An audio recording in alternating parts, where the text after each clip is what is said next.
Kita nyo naman dito sa aming talungan na wala pong masyadong lanta at wala pong lumilipad na mga trips, leafhopper. Ayan, so yung mga whitefly, wala po kayong mapapansin na masyadong madami. At sa kanyang bunga, ayan, wala naman po siyang epekto.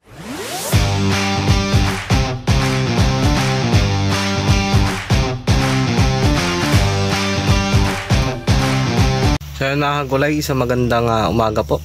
Ayan, so medyo natagalan tayo sa pag-update dito sa aking tanim na talong. Ngayon, andito ako sa may aking tanim na kaliksto. Ayan, so ito na po ang kanyang itsura at meron na po siyang mga leteng, balag. At di ko na nga lang po nakuha na ng video or update dito sa aking paglalagay ng mga poste at saka paglileteng. Ayan, so bali ang ginagawa ko po ngayon ay nag-grass cutter ngayon. Ayan, so ito po yung gamit yung grass cutter na GX35. Ayan, so makikita nyo na medyo malalaki na yung damo sa gitna. So ginagawa ko muna, ginagrass cutter ko po muna bago ko siya isprehan ng pamatay damo para medyo bumaba yung taas ng damo. So medyo sunod-sunod kasi yung pag-uulan dito kaya medyo hindi tayo makapag-apply ng herbicide at baka kasi bumaba sa kanyang ugat. Kaya medyo nagko-control kami, so puro grass cutter yung aming ginagamit. So ngayon mga kagulay, sa mga nagtatanong kung ano nga bang solusyon sa mga shoot borer, sa mga mites at saka sa mga whitefly. So meron po ako ipapakita sa inyo mamaya mga kagulay na aking ginagamit ngayon. So bali 1 month ko na po siyang ginagamit at aking sinusubukan. So nakikita ko naman yung nagiging resulta dito sa aking talong. Mamaya papakita ko sa inyo dahil nag-spray ako kaninang umaga at andun sa may kargahan ko yung lason. So bali medyo marami kasi nagtatanong sa akin lalo sa panahon ngayon na medyo umuulan tapos biglang iinit. Nakita ko na may resulta na wala akong masyadong nakikitang whitefly sa aking mga talungan. So sa mga hindi gumagamit at dito nga sa katabi ko hindi siya gumagamit ng lason na yon, medyo madami nga daw lumilipad at sabi ko nga na gamitin yung lason na yon para masubukan din. At dito nga sa talungan ko, ayan, makikita nyo na diretso naman yung pamumunga at marami nga din nagtatanong sa akin dahil yung ibang talong nila ay medyo naghihinto sa pamumulaklak. Ayan, so meron akong mga pinaghalo-halong lason doon at papakita ko sa inyo pag nandun ako sa kabilang dulo. So andito pa ako sa may kubo. Ayan, so ang ginagawa ko sa grass cutter, kabyakan lang po ang dala ko para masagad ko po sa lupa yung pagtatabas ng damo. So papakita ko sa inyo yung aking talungan at lalapitan natin tsaka yung aking ginagawa ngayon. Pagka nandun na ako sa may dulo, ipapakita ko sa inyo yung lason na aking ginagamit at sana masubukan nyo. Isa pa mga kagulay, meron lang mga konting paalala sa lason na yon. Kaya dapat tapusin mo itong video na to para kahit pa paano malaman nyo yung paggamit at kung saan ba tayo makakabili ng lason na yun. So ayan, lalapitan natin yung aking tanim na kaliksto. So papakita ko sa inyo yung kanyang ibabaw at yung mga bunga niya sa ilalim. So pang-apat na pitas dito sa aming tanim na kaliksto. So ayan, maganda naman yung ibabaw niya, talbos. At ito yung mga bunga niya. Ayan, ito, so medyo mga pitasin na. At marami po siyang mga pasunod na mga buko. So mapapansin nyo mga kagulay sa mga ibang magtatalong kasi sa mga buko pa lang meron na agad tusok. So yon ang kagandahan sa lason na yon dahil 1 month ko pa lang siya nagamit. Pero ito wala kang masyadong makikitang mga tusok sa kanyang mga bunga. So hindi ko naman sinasabi 100% na mawawala sa ating talungan. At meron pa rin na makakalusot doon sa mga insekto na ating iniiwasan sa ating mga talungan. So hindi pa rin talaga mawawala lahat, pero kayang-kaya po natin itong kontrolin at hindi masyadong lumaganap.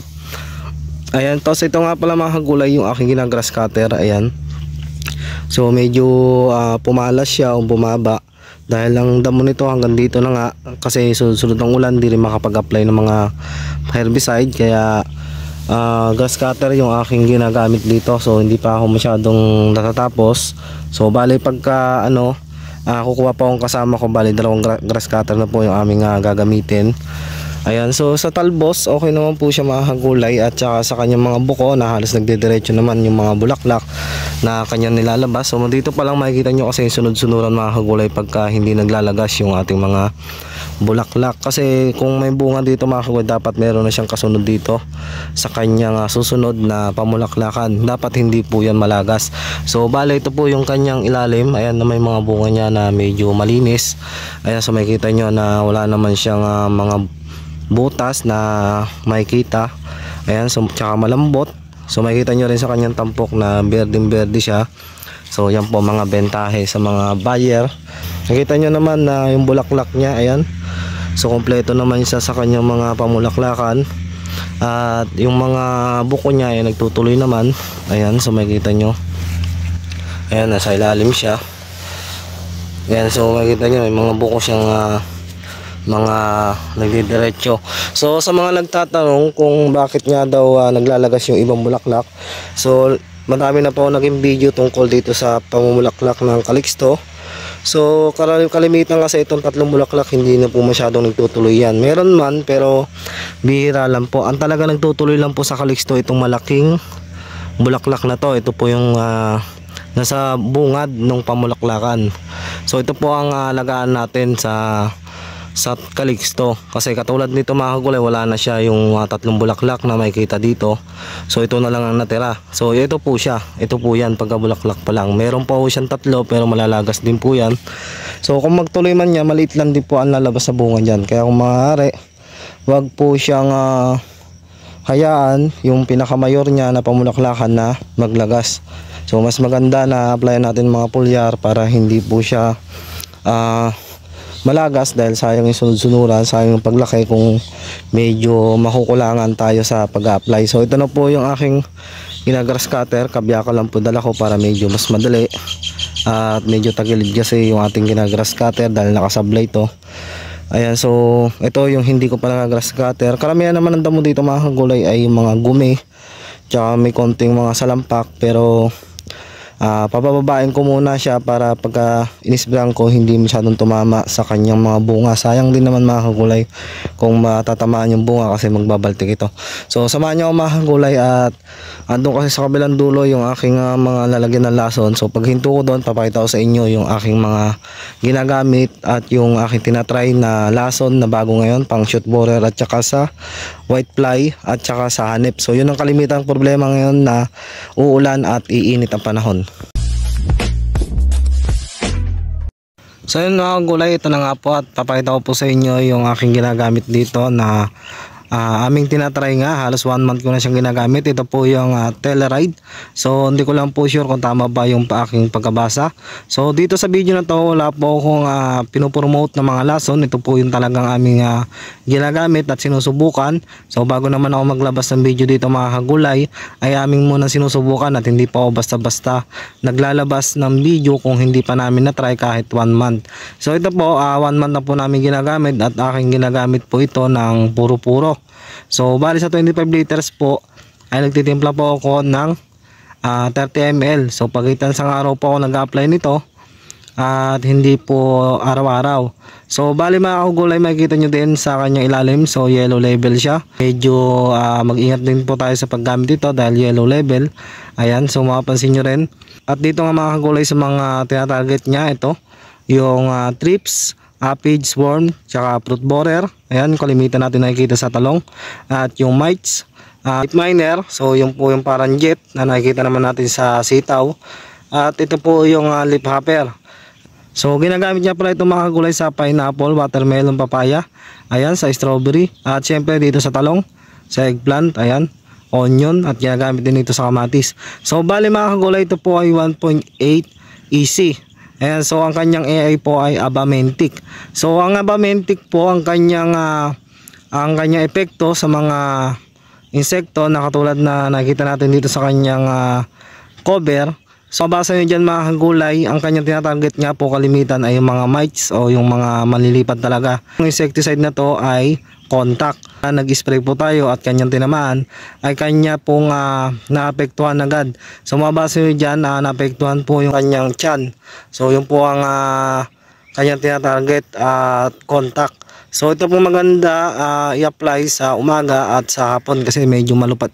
Medyo lumalabas po ang mga insekto pagka hapon. So ayan, 30 ml po ang timpla ko dito sa kada 25 liters po sprayer at pagitan ng isang araw po yung aking pag-apply. So puro-puro ko po siya ina-apply. So ito po yung naging kapalit namin sa LD. So hindi ko na po masyadong pinakita po yung LD. At ito yung aming sinubukan ng isang buwan. So makikita nyo naman dito sa aming talungan na wala pong masyadong lanta at wala pong lumilipad na mga trips, leafhopper. Ayan, so yung mga whitefly at sa kanyang bunga, ayan, wala naman po siyang epekto. Basta at pagitan sa araw po yung ating pag-apply. So basta pa nag-apply po tayo mga kagulay, tamang lakad lang po tayo. Huwag po natin masyadong tututukan yung ating mga talbos. Kasi dahil nga ito mga kagulay medyo malakas nga po, kaya pagitan sa araw lang po yung pag-apply. So Telluride, ang pagkabili naman po nito sa 1/4 po nito or 250 ml ay nasa 500 pesos po. Ayan, so ayan po ang kanyang lalagyan. Pwede nyo pong picturean tapos hanapin sa Shopee or Lazada para maka-order po. So sa foliar naman mga kagulay, ito Megatonic ang aking ginagamit. Lagi pa rin ako meron nito. At ito pong Megatonic, kalahati po niyan ay yung hyper na red. So meron pa rin. Tapos dito mga kagulay, meron po akong sinasalit dito yung Atonic. So hindi rin po kami nagpapawala nito dahil ito nga po ay magaling sa bulaklak. Kung gusto nyo malaman kung ano ba ang kanyang epekto, hanapin nyo lang po sa aking mga video at meron po mga paliwanag dyan.